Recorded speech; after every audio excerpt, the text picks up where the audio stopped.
क्यों गए बरखुरदार? अपनी महबूबा का दामन थामे हुए आगे बढ़िए।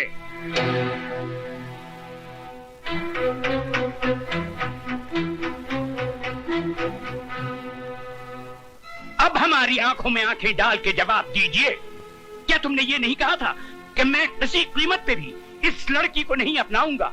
हाई कोर्ट में मुकदमा लड़ूंगा, सुप्रीम कोर्ट तक जाऊंगा। कहा था। और ये भी तो कहा था कि मैं 7 साल की सजा काटने को तैयार हूँ, मगर इस लड़की से हरगिज शादी नहीं करूंगा। ये भी कहा था। तो फिर आज क्या हो गया? कौन सा तूफान उमड़ पड़ा कि जिस लड़की को हमारा खानदान अपने पैरों की धूल समझता है, उसी को तुमने अपने सर पर बिठा दिया? जिस लड़की ने हमें शहर भर में बेइज्जत किया, उसे तुम अपने दिल में बसा बैठे। जिस लड़की का रुतबा हमारे घर में एक नौकरानी से भी ऊंचा नहीं होना चाहिए था, उसे तुमने हमारे बराबर लाकर खड़ा कर दिया। क्यों राज, क्यों? वो मेरी भूल थी जिसके लिए मैं शर्मिंदा हूँ। जिस भूल पे तुझे आज शर्म आ रही है, वो भूल भी तू नहीं की थी। गलत। उस भूल के जिम्मेदार भी आप हैं। बचपन में जब मैंने माली की पीठ पर कोड़े बरसाए थे, तो आपने क्या कहा था?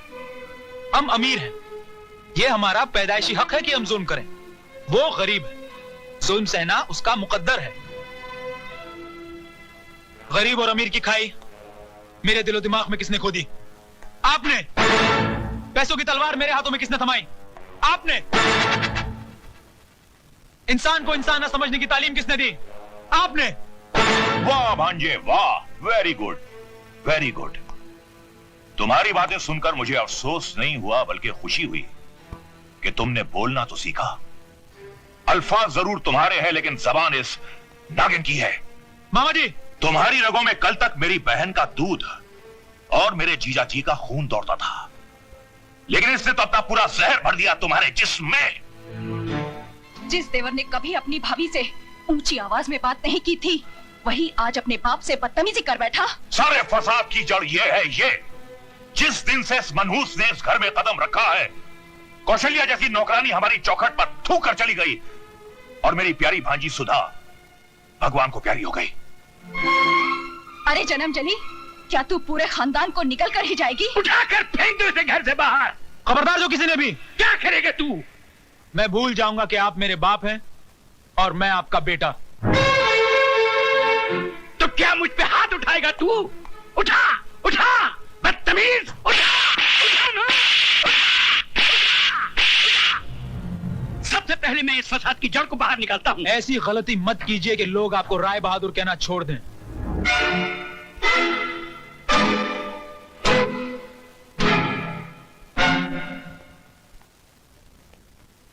चलिए, अब हम यहाँ नहीं रहेंगे।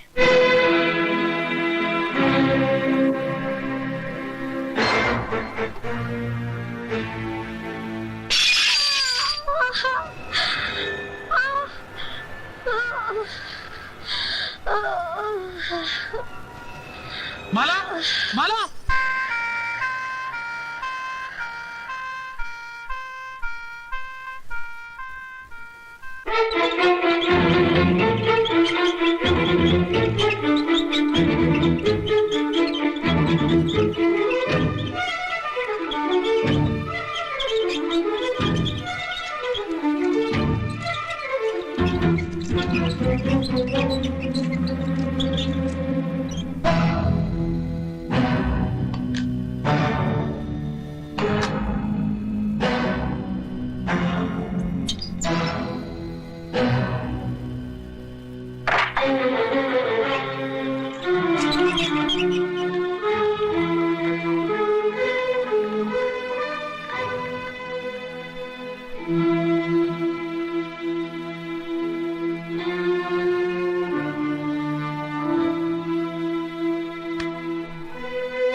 डॉक्टर साहब, मेरी माला बच जाएगी ना? उसकी हालत बहुत नाजुक है, अभी कुछ कहा नहीं जा सकता, बट वी आर ट्राइंग।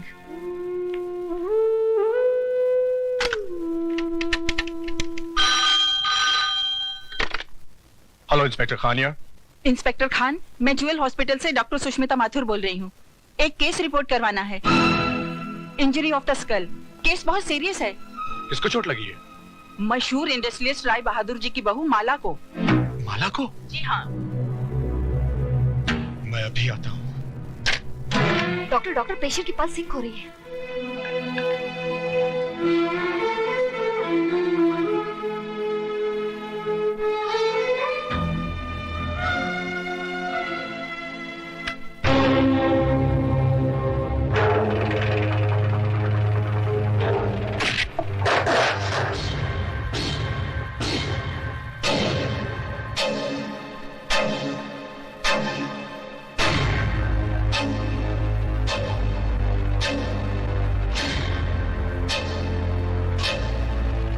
मेरी माला के हत्यारों, वो तो मर गई, अब तुम भी जिंदा नहीं रहोगे।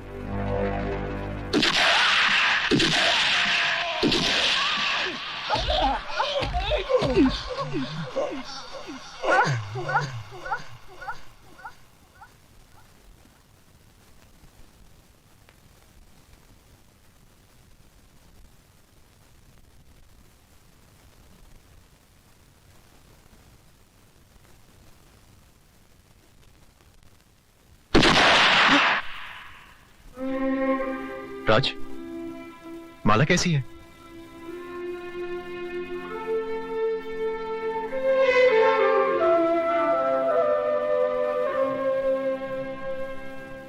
राय साहब, आप फौरन मामा जी और शारदा देवी को लेकर शहर से बाहर चले जाइए। मैं कोर्ट में साबित कर दूंगा कि वारदात के समय आप लोग शहर में थे ही नहीं। नहीं। हेलो, राय बहादुर के कानूनी दलाल, दे फोन मेरे बाप को। राज। मिस्टर राय बहादुर, अगर मेरी माला को कुछ हो गया तो समझ लेना तुम्हारा छोटा बेटा मर गया। साथ में बड़ा बेटा भी मर गया।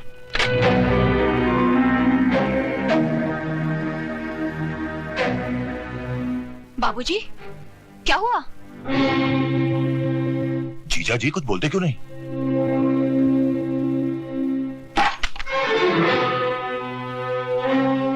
राय बहादुर साहब, कहां जा रहे हैं आप? हॉस्पिटल। लेकिन वहां जाने से केस उल्टा भी हो सकता है और हो सकता है आपको जेल भी हो जाए। अब तो फांसी भी लग जाए तो कोई फर्क नहीं पड़ेगा। ये दौलत, ये हवेली, ये सब कुछ मैंने किसके लिए बनाया था? अपनी छाती पर लाद कर ऊपर ले जाने के लिए नहीं, अपने बेटों के लिए, अपने जिगर के टुकड़ों के लिए। अगर वही नहीं रहे तो। जीजा जी, राज ने कहा क्या? सिर्फ राज ने ही नहीं, मेरे दोनों बेटों ने इस बरसों की मेहनत से बनाई हुई हवेली को एक ही ठोकर में रेत के घिरौने की तरह बिखेर दिया। मेरे अहंकार के मुंह पर थूक दिया। कहने लगे, जाओ राय बहादुर, हम तुम्हारी औलाद नहीं, खरीद सकते हो तो अपनी दौलत से 2 बेटे खरीद लो। वाह ऊपर वाले, तूने आज एक ही ठोकर में मेरी सारी दुनिया मिटा दी। जीजा जी, जीजा जी, ये बुढ़ा तो सटिया गया है, खुद तो मरेगा, साथ में हमें भी जेल की चक्की पिसवाएगा। वकील साहब, अब आप ही कुछ करिए ना। अब मेरे हाथ में कुछ नहीं रहा, सब कुछ माला के बयान पे डिपेंड करता है। मतलब कि हमारी जान अब माला की मुट्ठी में कैद है? बिल्कुल।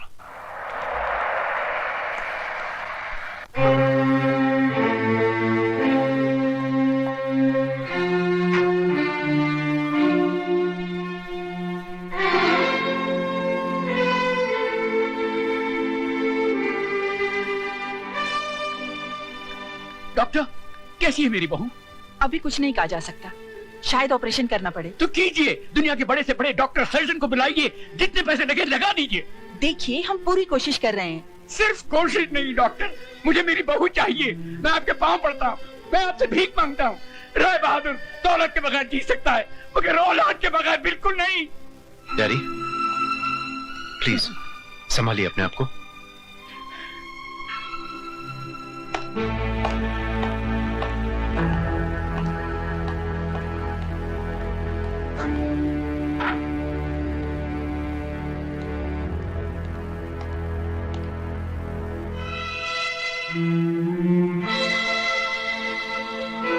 मुझे माला का बयान लेना है। आप बाहर इंतजार कीजिए, जब ये होश में आ जाएगी मैं आपको बुला लूंगी। ओके।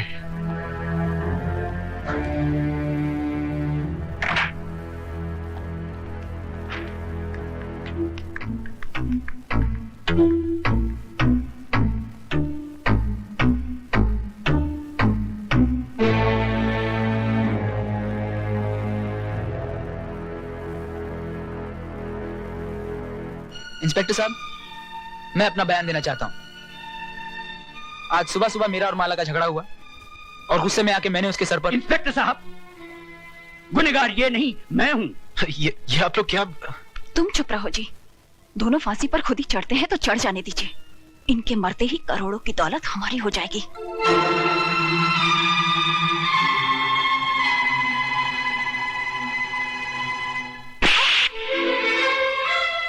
हरामजादी, कितना बड़ा कुआं है तेरे अंदर।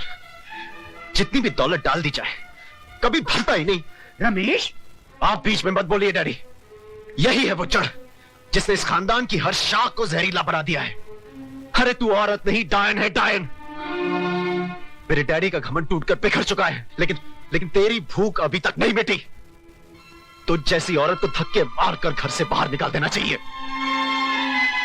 कॉन्ग्रेचुलेशंस, माला की जान को अब कोई खतरा नहीं। आप लोग उससे मिल सकते हैं। बिल्कुल नहीं।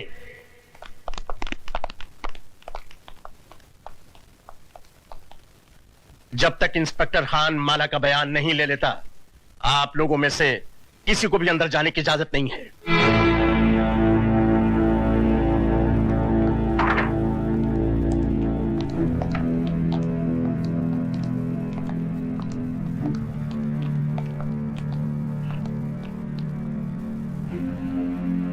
करतार सिंह, मैं तुम्हारा कसूरवार हूं। जो सजा चाहो दे दो।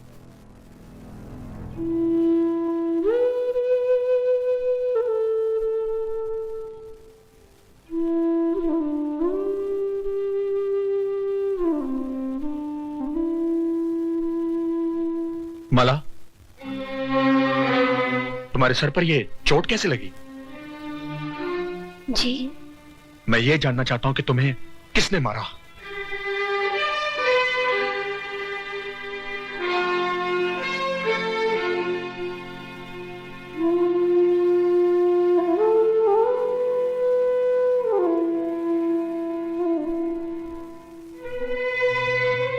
इंस्पेक्टर साहब, मुझे किसी ने नहीं मारा।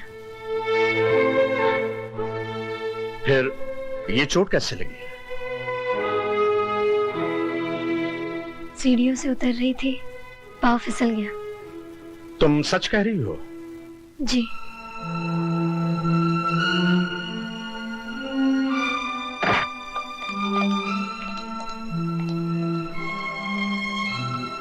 माला का कहना है कि पांव फिसल जाने से उसे चोट लगी है, इसलिए अब कानून को किसी पर कोई शुबा नहीं।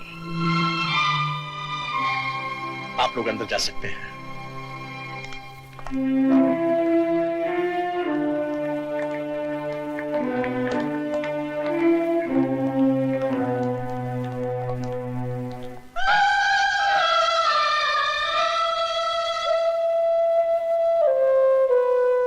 माला, मुझे माफ कर दो बहन।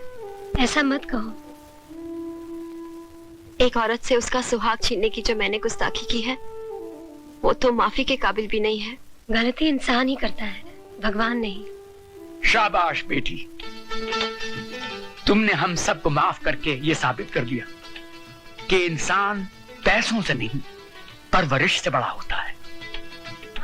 और देखा पुत्र, ऊपर वाले के घर में देर है, अंधेर नहीं। दारजी, मेरी शादी हो गई, घर मिल गया, घर का सुख मिल गया। बस एक ही शिकायत है। लेकिन क्या पुत्र? मेरी बारात नहीं आई। ओए राय बहादुर, क्या बोलता है?